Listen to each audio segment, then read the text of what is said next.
Well, for more, we can speak to our chief foreign editor, Rob Parsons. Hello to you, Rob. We're going to Hi. focus on this $50 billion Yeah. loan. Biden says it'll help rebuild devastated ports, power plants, and buy weapons. But what makes it controversial?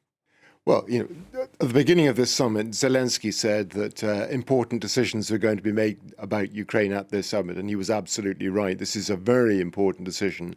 50 billion to be given to Ukraine to be paid, and this is the critical thing, to be paid from the profits made on frozen Russian assets in the West, primarily in the European Union, in Belgium.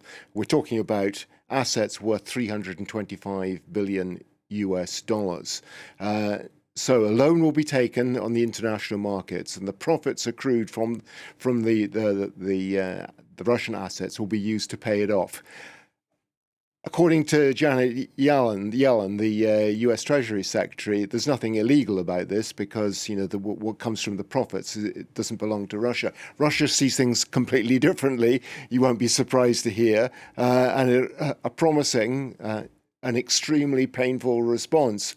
But there's no doubt from a Ukrainian perspective that this is an enormous triumph. And there is evidently a certain poetic justice about it, that Russia should be forced to pay for the damage, the destruction, the deaths that it has caused in Ukraine. In addition to that, Ukraine has got other things. We just saw that report now. That's a security agreement with the United States, the 16th such agreement that Ukraine has struck with its Western partners.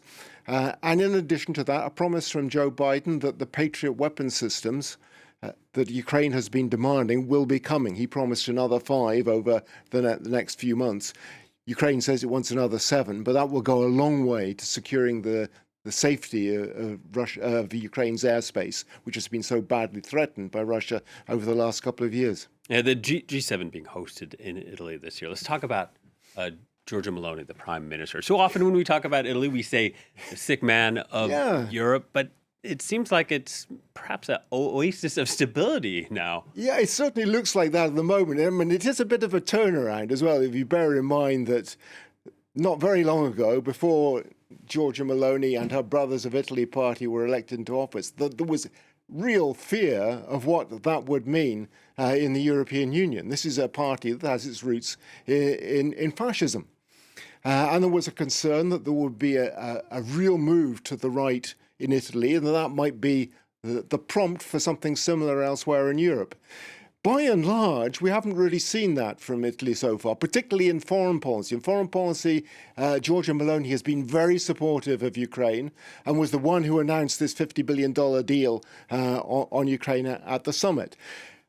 But there's more to it than that. I mean, just the visuals from the opening of the summit.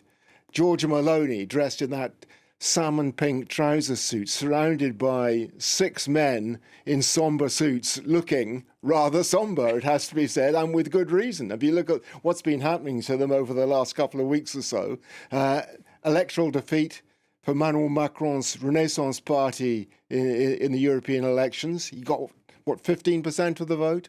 Scholz, the German Chancellor, his party, the Social Democrats, got 15% of the vote. Rishi Sunak is facing an election in the UK where he's expected to be heavily defeated. And I could go on and on and on. The only one who's looking good in all this at the moment is Giorgia Meloni and her Brothers of Italy party. She got 29% of the vote. So she is enjoying the moment, no question about it. And some of those who are there, including Ursula von der Leyen, looking for support from Giorgia Meloni in the European Union. She's in a strong position at the moment, and she's looking to what's going to happen next as well.